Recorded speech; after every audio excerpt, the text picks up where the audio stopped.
Hey team, you're here with me, Coach Chicken Legs. Let's look at the most common questions that PTs ask.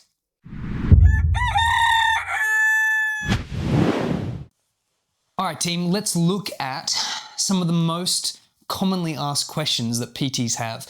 These are questions that I've been asked myself. These are the ones I see most commonly Googled. These are the ones that I see most commonly on forums. Let's just smash out some of the generic ones. And if there's any today that you haven't heard that you yourself would like to ask, just send them through in the comments or email it to me and I will do my best to answer them for you.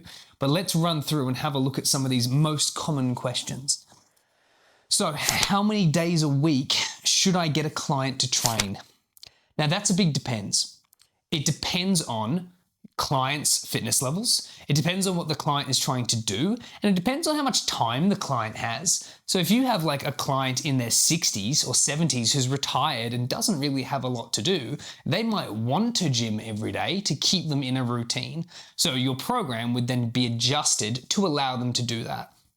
But you might have a client who's got 2 kids and a job and might only be able to get to the gym 3 days a week. Well, there's your answer. You get your client to work 3 days a week. Normally what happens in this spectrum team is your client kind of has a rough idea of how often they can train, how often they would like to train, and how often they actually physically can train. So this is a big depends answer. It depends on the time frames the client has and how often they can get to the gym. Some clients might only get to do 1 hour, 2 days a week. That's fine, but that is the amount of time that you would try to get all the things you're getting them to work on in, and we just do our best. With this kind of question, whatever you can get the client to do is the best answer, okay? So even 5 minutes or 30 minutes a day at their own home outside of training with you is good enough. So how many days a week should I get the client to train? As many as you can and as many as they want, okay? Should clients do cardio before or after weights? Depends. There's a lot of polar or opposite research papers on effects of cardiovascular training alongside with hypertrophy training. So training that's aimed to help you lose weight and training that's aimed to put muscle mass on. Some of it would suggest that the cardiovascular training diminishes your outputs and the growth potential in your muscles. So you might see commonly some bodybuilders splitting by doing cardio in the morning and weights in the afternoon. But in reality, when we're talking about general public, it's really whatever we can get the client to do. If the client really wants to do some cardiovascular training because they might have a weight loss goal, but also wants to do some weightlifting, then perhaps you might see that the program is done in the same day. That's okay. It just depends on what the client can do. What times do they have? A pro bodybuilder can come into the gym twice a day, no problems, no stress. So they can implement the different times of cardio versus weights training. Now, they might do their weights training and end their session on some cardiovascular 30 minutes to an hour worth of training. That's fine as well. Unfortunately, this question is a big depends. It depends on what the client's availability is. I encourage the client to train as much as they would like, mainly because I work with functional-based clients, not pro athletes. If it was in a pro setting, your sport will dictate how the training is set up. For example, I might not get a jiu-jitsu athlete to do their cardio high-intensity fight training in the morning followed directly by heavy weights training because cognitively they might not be there. So I might split them if it is a jiu-jitsu client, but it will depend on the specialism of your sport. But for the general populace, doesn't much matter. Just getting them to move is more often than not the goal. How do I choose exercises for beginners versus advanced clients? Great question. When you're working with beginners, particularly like never been in the gym ever, we look more towards simple, linear movements, meaning movements that someone can do in a line. So think about seated machines. So machines, one of the greatest things we do with machines, think Smith machines, seated machines, anything that the client is locked into an apparatus, that machine is removing a risk of injury because it's not letting the muscles or body move out of the positions that it's locked in to do.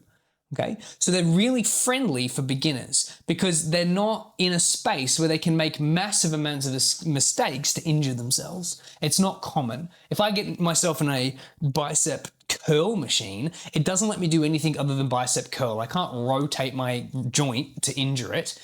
I'm stuck in a line more or less. The only thing I got to consider is the weight of which I'm lifting. So when we have brand new beginners, we try to keep movements really, really simple and linear, meaning in a line. So their shoulders and hips never leave each other. So we're not getting them to do farmer strength rotational movements. We're getting them to do inline movements. And our goal for a brand new beginner is slowly wean them off the machines into compound movements that are all linear. And over time, adapt them to movements without the lock-in of machines. So that might mean after a couple of weeks of getting the idea of a Smith machine squat, we then move them to a traditional squat with a kettlebell, then we move them to a barbell squat and allow them to learn the skill. Usually in your programming, you will have a part of your programming section for the year that's dedicated to skill acquisition, to learning how to do things, particularly for the client. And that is where you're teaching your beginners how to do gym, how to learn the skill of gym. So for beginners, when we're teaching what exercises to choose for them, we want to choose movements that are locked into place in a line and safe for them to learn if they make a mistake at the very beginning. Intermittent clients are probably more likely to do compound movements involving stability muscles and having a play still in a line. And advanced guys start teetering more into looking at things that are adding rotation and are relying more on whole body movements and looking at stuff that will challenge them either in weight, in time under tension, or in direction of travel. Okay, so beginner is nice and easy and locked in. The intermittent gets to play with a little bit of everything, and advanced might be doing hyper specialist stuff like rotational work or playing with specific loadings and time under tension. Okay, if there's any other concerns with those things, have a look at some of the pre-written programs we have, and we will talk about how to adapt stuff for beginners to intermittent to advanced, and there will be a video on that later.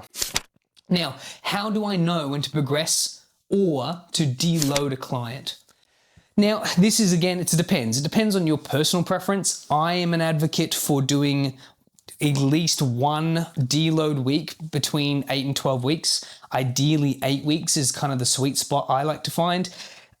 Just from experience, most people drop off around that 7, 8 week mark. There seems to be, that's the point where I need to give the client the rest and to reinvigorate their excitement. 8 to 12 weeks roughly is kind of what we like to play with. A really good indicator is that the client's enthusiasm or body will probably give you the cue. If they're starting to get movement niggles or when you're tracking their metrics, so they should be improving through your program, they might start plateauing, and that's a good indicator that it's time to deload, rewrite, and reassess. Or the client's just getting sore. If the client's like, they're getting not DOM-related pain, so stuff where it's just like niggles, where they've been moving the shoulder the same way for too long, or their knees are starting to get a bit niggly, or their ankles and feet are getting sore from too much running, that's a good indicator it's time to deload, reassess, and continue on. As far as making it harder for the client, I like to change programming around every 8 to 12 weeks, just so that we can keep it fresh, constantly shocking the muscle. But a good indicator, again, and why I advocate so much for tracking programming, is that the client will probably start plateauing out, and that's a good indicator that it's time to shuffle stuff up, reset with a deload week, and then give them brand new exercises to progress them on further. We don't want them to do the same stuff over and over again because the body gets quite adapted to it quite quickly. Now, how much protein should my client eat? So we're starting to look at some of the nutrition questions. I want to emphasize nutrition is probably one of the most important skills you need to learn in the personal training space, and it is one of the most complicated. Beautiful thing about nutrition is that a lot of it has a lot of supporting evidence. In the case of protein, if I was to sever you at the spine and make you a quadriplegic and you lied in bed all day and did nothing, I would still need to give you roughly 0.8 grams of protein per kilo that you weigh. Now that's just to turn over new cells, to help heal things within your body, to help heal enzymes and to heal body tissues and to help neurons in your brain. Your body is very protein reliant. It's also a particular macronutrient that we don't store very well. So we need to replenish it quite often. And the thing I always tell clients is imagine a bucket with a hole. As you've put protein into the bucket or water into the bucket, it will leak out of the bucket. So we always need to be topping it up. Okay, so as far as protein, an absolute minimum is 0.8 grams per kilo. That's a baseline. Understand the more that someone does, the more protein they will need to ingest to help turn over and heal muscle damage. So it depends. If they're doing a hypertrophy training and they're trying to grow muscle, you might find that their carbohydrates and their protein levels are higher. If they're looking to put on or do a little bit of weight loss, you might find that their carbohydrate levels are a little bit lower and their protein levels are higher. Very much worth getting educated on the topic, team. There's some videos that we have that you can watch. Also, you can look into some of the PT appropriate nutritional programs that will assist you and your clients. But a good rule of thumb for most males of my body type, which is ectomorphic, we look at 2 palms of protein per meal for them. Same with meso and endo, which are slightly different, but a palm is how we measure protein, at least in the space we do here. And it's both the thickness and the size. That's for your servings of protein. For males, we look at about 2 palms per meal a day. So if they're having 3 meals, it's 6 palms. For females, it's about 1.5 palms, okay? Again, super general. We're not prescribing how much protein they should have. It is a general suggestion. Always look on your health websites related to your country online. Always a good idea. Why not use the resource? Because we have it. Now, should my clients train fasted? Depends. It's going to annoy you, team. Most of the questions asked by PTs and most of the questions that your client are going to ask you are depends answers. Okay, if your client is trying to lose weight and are looking for a calorie deficit, they might find that training fasted, so in the morning they don't eat or they have an eating window. For those who don't know what fasted means, it just means that there's they allow themselves eating windows where they might be allowed to eat 6 hours a day or 8 hours a day or 12 hours a day, and the rest of the time they're not allowed to eat any foods that would generate their GI tract to move into action.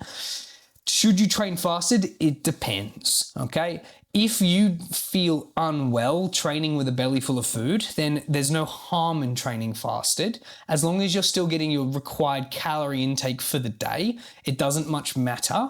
There are obviously some caveats to that. For example, protein likes to be ingested throughout the whole day. Your energy levels can be affected pre and post workout based off how much carbs or glucose we've generated and destroyed in our ATP muscle stroke process. So you'll find that some clients will adapt really, really well to fasted training and will enjoy it. And you'll find some clients won't like it at all. Okay, so it depends on how the client likes it. Really, you as a PT shouldn't be commenting on how the client eats their food, just giving them general advice on what each different macronutrient does. It's not for us to say, hey, I need you to eat like a vegetarian or eat fasted. Your client is allowed to do whatever they want, but we always base our suggestions to people based off how they feel doing the action. You cannot say to them, I suggest you do ketogenesis based diet style. You are not a nutritionist in the PT sense. If you are a nutritionist, then you already knew the answer to the fasting question, so why bother asking it? Now, how do I keep clients motivated and prevent drop-off? This is an absolute ass of a problem for us as PTs. There is a huge turnover of clients always happening where one of two things happen. Your client loses interest or they get their results and move along. That both things are good. If it's okay if a client wants to move along and try something else, and it's awesome if you've gotten them the result, but just be aware in our industry there's a huge turnover rate.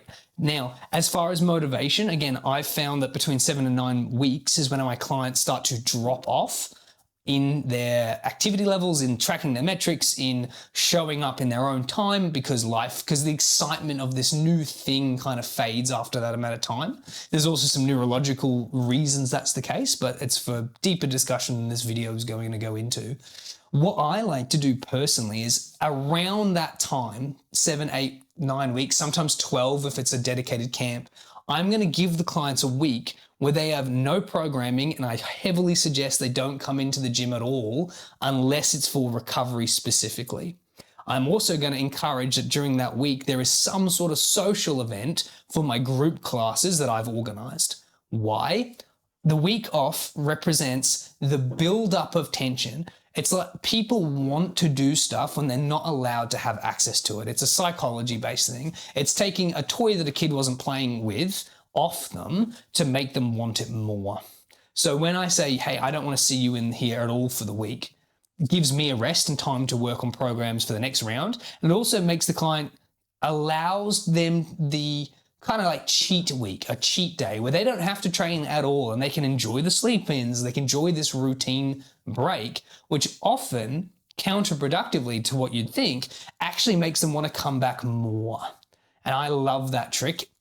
Now, why do I organize some sort of social event for the group class? Because community is the reason people do stuff.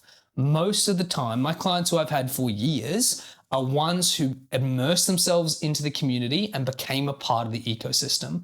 It's far easier to stay motivated if all your friends are in that group class and are training together. That's one of the tricks to PTs and to any of these group class things. The quicker you can get someone climatized to the group setting, into this community setting, the quicker people stay with it. So whenever we're looking for long-term success with clients, I always tell the client, try to find a social group that's living the way you want to live.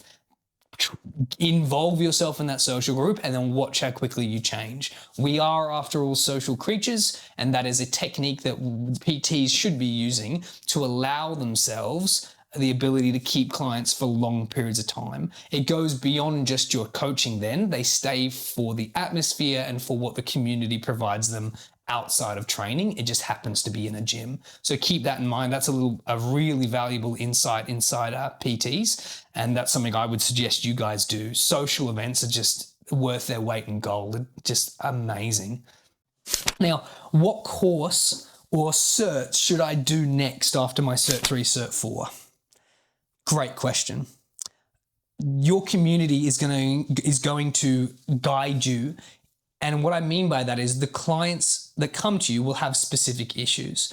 And depending where you're working will depend on what certificate is the most logical for you to take next.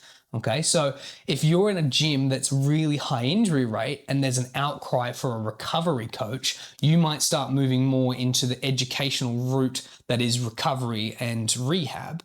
If your gym doesn't have a nutritionist or a nutritional role and there's an outcry for it, you might go that way. If your gym likes CrossFit style training, you might find that you start educating yourself with the certificates of CrossFit, the level 1, level 2 CrossFit stuff.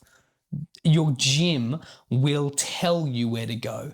Now, keep in mind that reality of PT is that there's a couple of pillars that are always needed.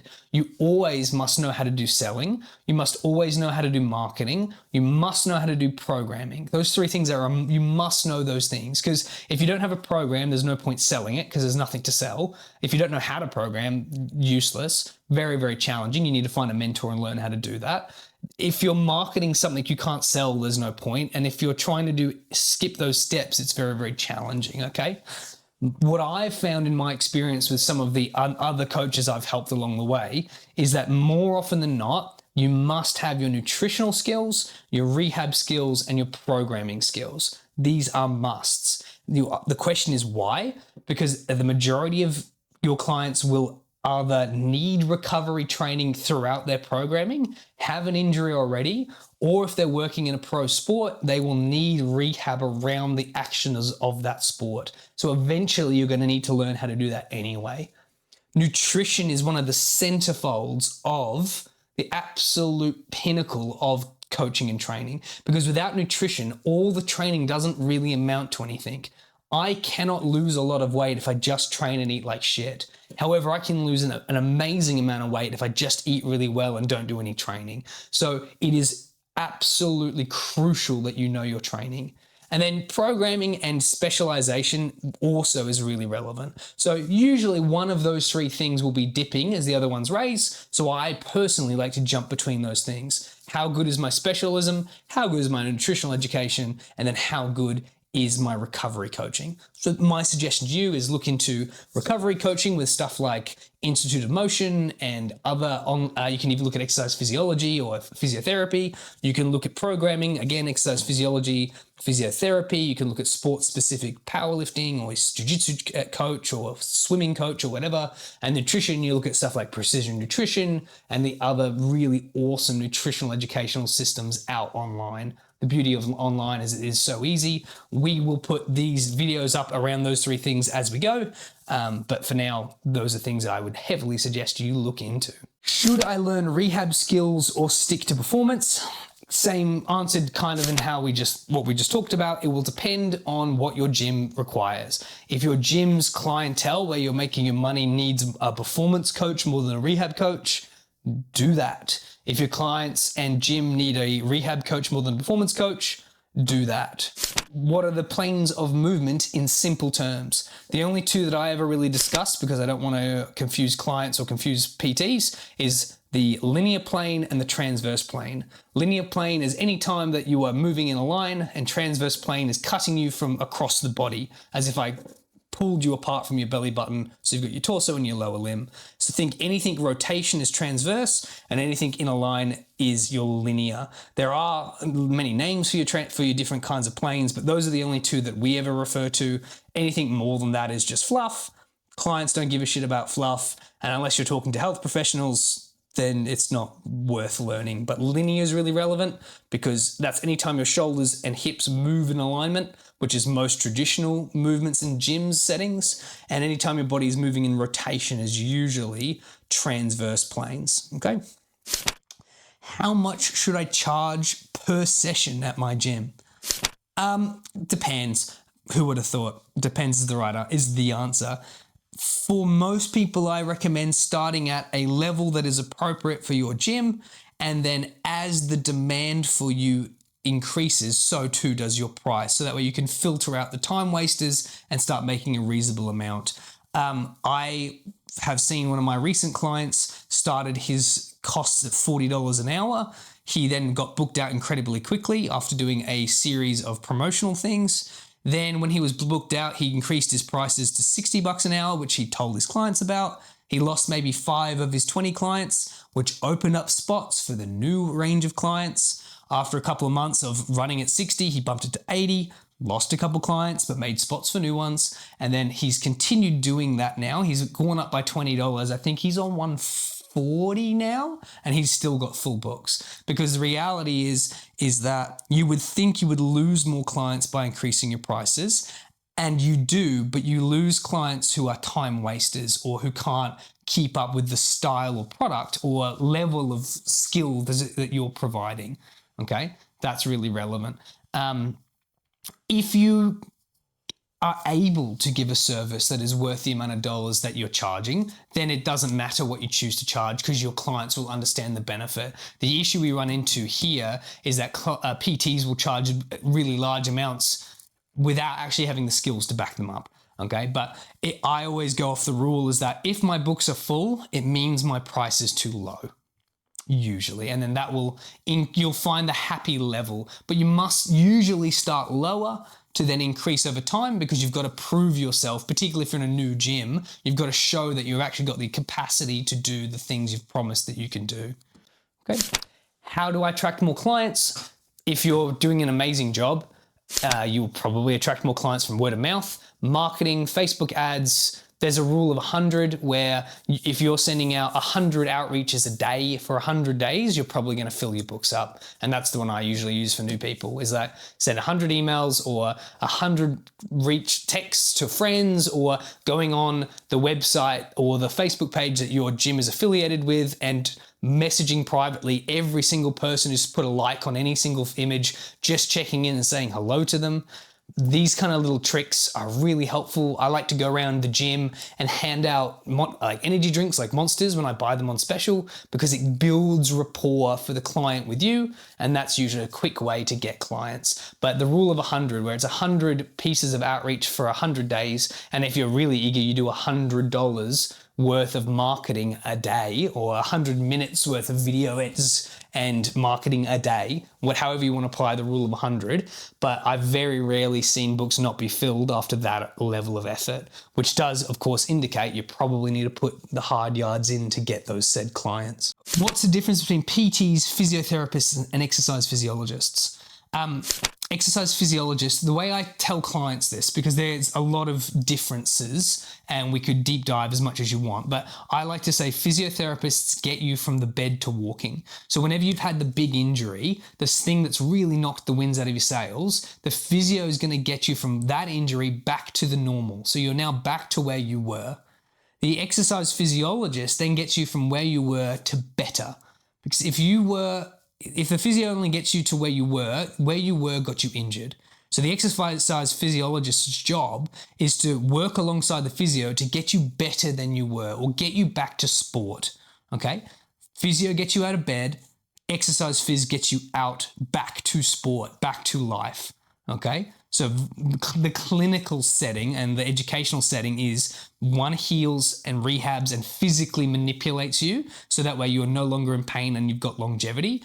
The exercise physiologist is all about teaching you skills and showing you stuff to help keep you strong for longevity. One's manual handling, the other one is teaching you how to manual handle yourself, for lack of better words. And then a PT is a small business. It is someone who is doing some of the aspects of physiotherapy and some of the aspects of exercise physiology, and kind of like a handyman. So if a physiotherapist is a plumber and an exercise physiologist is a carpenter, a PT is a handyman. So it can do a little bit of everything, but isn't a specialist. And there is benefits to that because you can kind of dabble in lots of things. But when it comes to very specific needs, usually they have to refer out. So keep in mind that that is something where the exercise physios and physios don't necessarily like PTs because they aren't as in-depth in knowledge.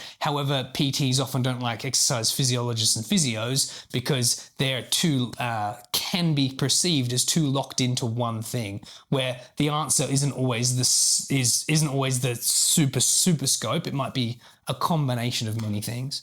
Now, last one, do I need to go to uni to be a good PT? No, PT is really a work ethic. Anyone can be massively successful in the space. It just depends on how much you want to work and how much energy you put into it. The real thing with PT is most people want the guaranteed paycheck. So with PT, it's not a guaranteed paycheck. It's really erratic. You can either be making squillions of dollars very, very well, or you can be making nothing. And the thing that uni provides is, firstly, it usually provides a specialism. So you might become a physio or an exercise phys or an OT or whatever. And that with the specialism comes a wage. So for example, I would expect a exercise physiologist to be about 80K a year in Australia. A PT can vary between $30,000 a year and $200,000 a year. That's not to say an exercise physiologist can't do his own thing as well, but you don't have to go to uni to get educated anymore in the PT space. However, if you want to be accredited and acknowledged by the health industry, by other physios and exercise physios and doctors and all these things, usually they really care about the bit of paper that's attached to your name. So do keep that in mind. So you absolutely don't need to go to uni for personal training. There is so much online content now, you can become very proficient. However, when you want to be accredited and acknowledged by peers of yours inside the health space without those university degrees, they usually don't have much time for you. So you would never be able to be a lecturer without a doctorate traditionally in whatever space that you're trying to do. So these are things to consider. It's to's and fro's. How much do you care about status, and do you like consistency in job? Like, do you like a wage format, or do you like to be a hustle, get after it, learn a lot about lots of different things, or learn a little about a lot of different things and then try to make a business around it? So it's business versus wage. So it's different risks, and we'll discuss those things at a later date. All right, team, that's enough from me. That's most of the questions that I saw, and a lot of them that I answer quite regularly, with the exception of how much do I make a year? Guess what the answer is? It depends. And depends on skill set, depends on how much you want to work, depends on how many clients you want to take on. So send questions through to me, team. I'm happy to do another one of these Q&A style questionnaires if you like them, and I will answer as many questions as I deem appropriate, or as many as I want to. All right, guys, talk to you later. Bye.